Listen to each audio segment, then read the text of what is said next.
Hi, welcome to Story Time with Sharon. This is the second installment. I'm going to read one of my very favorite books from my very young childhood called Make Way for Ducklings. This is by Robert McCloskey. It was first published in 1941, and I was born in 1956, so I remember it very well. So here we go.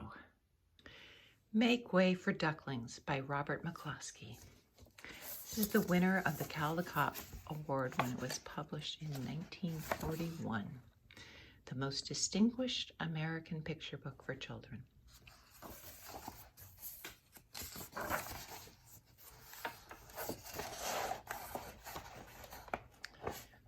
Mr. and Mrs. Mallard were looking for a place to live, but every time Mr. Mallard saw what looked like a nice place, Mrs. Mallard said it was no good. There were sure to be foxes in the woods or turtles in the water, and she was not going to raise a family where there might be foxes or turtles. So they flew on and on. When they got to Boston, they felt too tired to fly any further. There was a nice pond in the public garden with a little island on it. The very place to spend the night, quacked Mr. Mallard. So down they flapped. Next morning, they fished for their breakfast in the mud at the bottom of the pond, but they didn't find much. Just as they were getting ready to start on their way, a strange, enormous bird came by. It was pushing a boat full of people, and there was a man sitting on its back. "Good morning," quacked Mr. Mallard, being polite. The big bird was too proud to answer, but the people on the boat threw peanuts into the water, so the Mallards followed them all around the pond and got another breakfast, better than the first. "I like this place," said Mrs. Mallard as they climbed out on the bank and waddled along.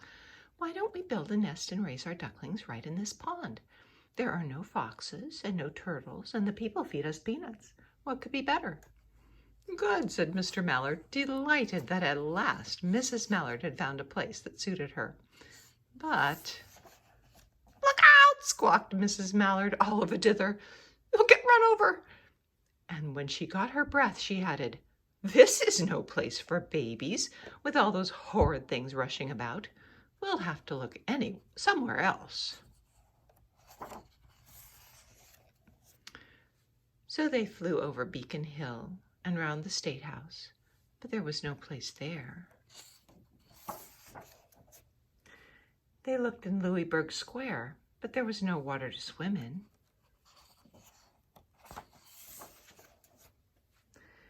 Then they flew over the Charles River. "This is better," quacked Mr. Mallard. "That island looks like a nice quiet place, and it's only a little way from the public garden." "Yes," said Mrs. Mallard, remembering the peanuts. "That looks like just the right place to hatch ducklings." So they chose a cozy spot among the bushes near the water and settled down to build their nest. And only just in time, for now they were beginning to molt. All their old wing feathers started to drop out, and they would not be able to fly again until the new ones grew in.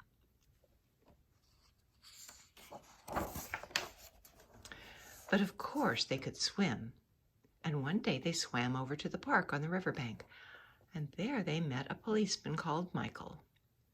Michael fed them peanuts, and after that the Mallards called on Michael every day. After Mrs. Mallard had laid 8 eggs in the nest, she couldn't go to visit Michael anymore because she had to sit on the eggs to keep them warm. She moved off the nest only to get a drink of water, or to have her lunch, or to count the eggs and make sure they were all there. One day the ducklings hatched out. First came Jack, then Cack, then Lack, then Mack and Knack, and Whack, and Pack and Quack. Mr. and Mrs. Mallard were bursting with pride. It was a great responsibility taking care of so many ducklings, and it kept them very busy. One day, Mr. Mallard decided he'd like to take a trip to see what the rest of the river was like further on. So off he set. I'll meet you in a week in the public garden, he quacked over his shoulder. Take good care of the ducklings. Don't you worry, said Mrs. Mallard. I know all about bringing up children. And she did.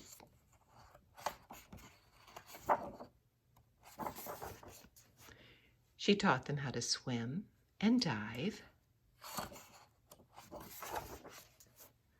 She taught them to walk in a line, to come when they were called, and to keep a safe distance from bikes and scooters and other things with wheels.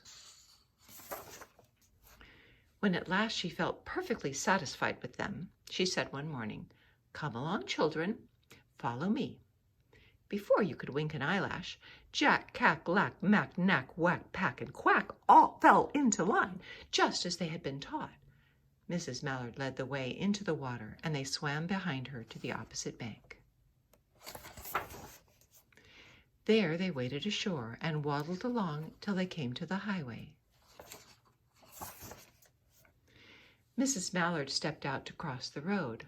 Honk, honk went the horns on the speeding cars. Quack went Mrs. Mallard as she tumbled back again. Quack, quack, quack went Jack, Cack, Lack, Mack, Knack, Whack, Pack, and Quack, just as loud as their little quackers could quack. The cars kept speeding by and honking, and Mrs. Mallard and the ducklings kept right on quack, quack, quacking. They made such a noise that Michael came running, waving his arms and blowing his whistle. Tweet! He planted himself in the center of the road, raised one hand to stop the traffic, and then beckoned with the other, the way policemen do, for Mrs. Mallard to cross over. As soon as Mrs. Mallard and the ducklings were safe on the other side and on their way down Mount Vernon Street, Michael rushed back to his police booth. He called Clancy at headquarters and said, "There's a family of ducks walking down the street." Clancy said, "Family of what?" "Ducks," yelled Michael. "Send a police car, quick." Meanwhile, Mrs. Mallard had reached the corner bookshop and turned into Charles Street, with Jack, Cack, Lack, Mack, Knack, Whack, Pack, and Quack all marching in line behind her.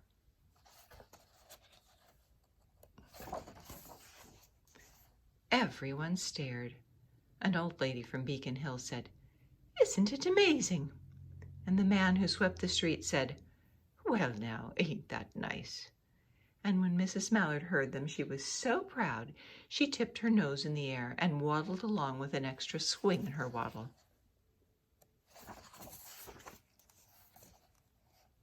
When they came to the corner of Beacon Street, there was the police car with 4 policemen that Clancy had sent from headquarters.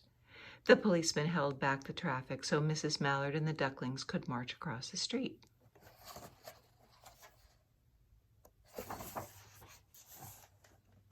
Right on into the public garden.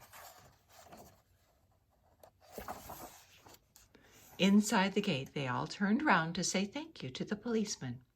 The policeman smiled and waved goodbye. When they reached the pond and swam across to the little island, there was Mr. Mallard waiting for them, just as he had promised. The ducklings liked the new island so much that they decided to live there. All day long they follow the swan boats and eat peanuts. And when night falls, they swim over to their little island and go to sleep.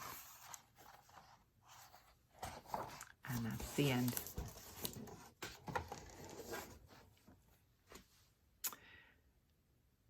There are other books by Robert McCloskey. The ones I remember are Blueberries for Sal, about a little girl who loves blueberries, and One Morning in Maine. And this is when Sal is a little older. So I hope you enjoyed it. I love a happy ending. I hope you enjoyed that story, and stay tuned for more.